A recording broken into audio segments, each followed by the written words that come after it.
সারাদিন পানি খুঁজে বেড়ালেও উট কোথাও পানি পেল না। সে তৃষ্ণায় নুব্জ হয়ে কষ্ট পাচ্ছিল। পথে তার সামনে এক শেয়াল দেখা দিল। উট বিনয়ের সাথে বলল, হে শিয়াল, আমি ভীষণ তৃষ্ণার্ত, তুমি কি আমাকে পানি পর্যন্ত নিয়ে যেতে পারবে? শিয়াল চালাকির সাথে জবাব দিল, হ্যাঁ, আমি এমন এক জায়গা জানি যেখানে ঠান্ডা পানি আছে। উট সেখানে গিয়ে ঠান্ডা পানি মন ভরে পান করল এবং স্বস্তির নিঃশ্বাস ফেলল। তখনই শিয়াল তাড়াতাড়ি বলল, এবার তোমাকে তোমার প্রতিশ্রুতি রাখতে হবে এবং আমাকে মাংস দিতে হবে। উট ভয় পেয়ে ভাবতে লাগল এখন কি করবে। এমন সময় সেখানে এক দরবেশ এসে হাজির হলেন। তিনি উটের দুশ্চিন্তার কারণ জানতে চাইলেন। উট পুরো ঘটনা খুলে বলল।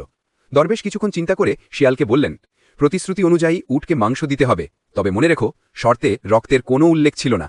উট কেবল সেই মাংস দেবে যেখান থেকে এক ফোঁটা রক্তও বের হবে না। যদি রক্ত বের হয় তবে প্রতিশ্রুতি ভঙ্গ হবে। এ কথা শুনে শিয়াল উটকে মনোযোগ দিয়ে দেখল, কিন্তু এমন কোনো জায়গা খুঁজে পেল না যেখান থেকে মাংস কেটে নেওয়া যাবে অথচ রক্ত বের হবে না। তখন সে লজ্জিত হয়ে বলল, ঠিক আছে, আমি আমার শর্ত ফিরিয়ে নিচ্ছি।